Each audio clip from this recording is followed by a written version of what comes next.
diba? Kita mo lang yung kung gaano kaganda ang mundo kahit na magulo.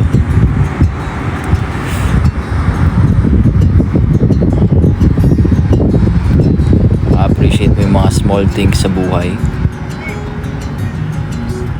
na kahit na hindi ganun kasmooth ang pinagdadaanan mo, meron kayo look forward kasi napakaganda ng mundo. There's more to life. So I'm just being grateful kung ano man blessings na natatanggap. And of course, I have you guys na lagi nakasuporta sa akin. Actually, hinihintay ko lang yung mga tropa dito sa Pampanga. Tapos tambay kami dito, kwentuhan, catch up. For the longest time hindi ko pa sila nakikita simula po nung lumabas ako ng bahay ni Kuya. Di pa kami nagkikita. So ngayon pa lang kami mag-meet ng mga tropa ko. Kaya kamusta? Kwentuhan tayo habang wala pa sila. Mabilis lang naman ako dito sa live na to.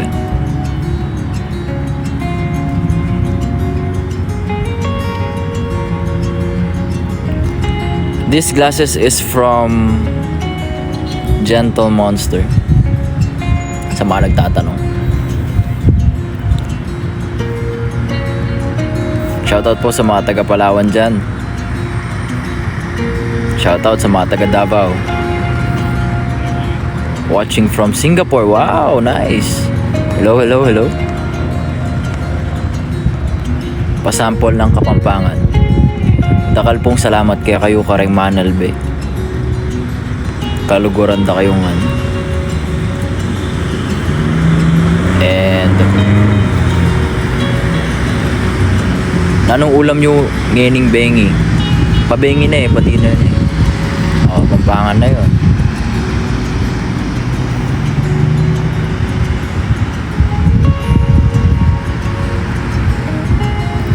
Shoutout sa 6.3 thousand viewers po natin dito.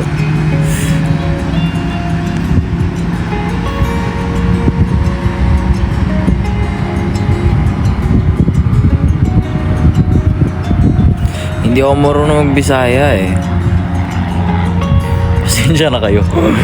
Siguro pagka tumira ako sa Visayas o sa Mindanao or kung saan man Bisaya ang language yung mapipilitan kang magsalita ng lengguwahe nila, doon ako matututo.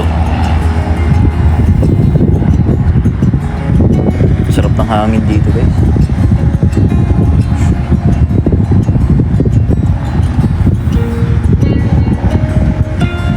Good luck sa mga magbo-board exam.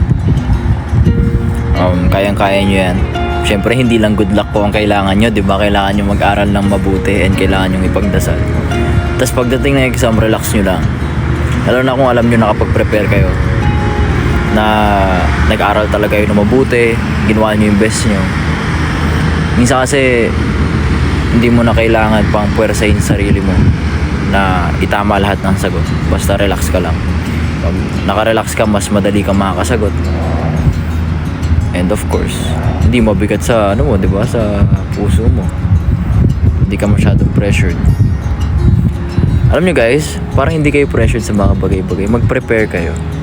Pag prepared kayo, tas meron dumating na bagay na hurdle, ganyan, kaya nyong i-handle ng maayos kasi preparado kayo. Yan ang malaking tulong na ibigay sa akin dahil sa pagbabasa ko ng libro ni Kobe Bryant. Kaya yun. Oy, thank you Just The Only sa fire na sunglass gift. Angas. Nag-aaral ka pa ba kuya? Actually, hindi ako nag-aaral this sem because alam nyo naman na pumasok ako sa loob ng bahay. Pero definitely I'll go back to school next semester. Yun. Favorite accessory ko guys talaga is glasses. Kaya natutuwa din ako pagka yung virtual gift salamin, di ba?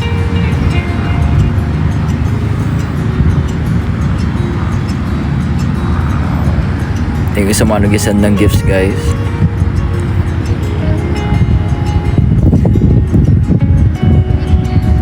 Where is that place po? This is in Pampanga. My home place. My hometown.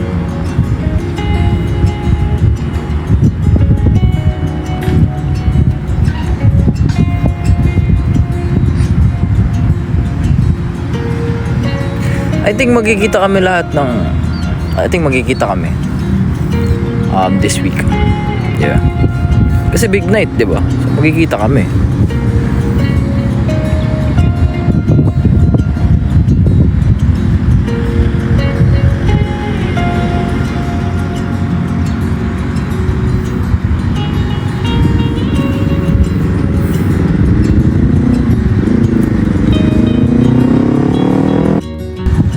Anyways guys, I need to go kasi paparating na yung mga tropa. I just wanted to say hi to everyone and niremind ko lang na it's okay to take a rest from everything. Trust the process. And ayun, happy tayo guys ha. Good vibes, recharge and keep on working hard. I love you all guys. Bye.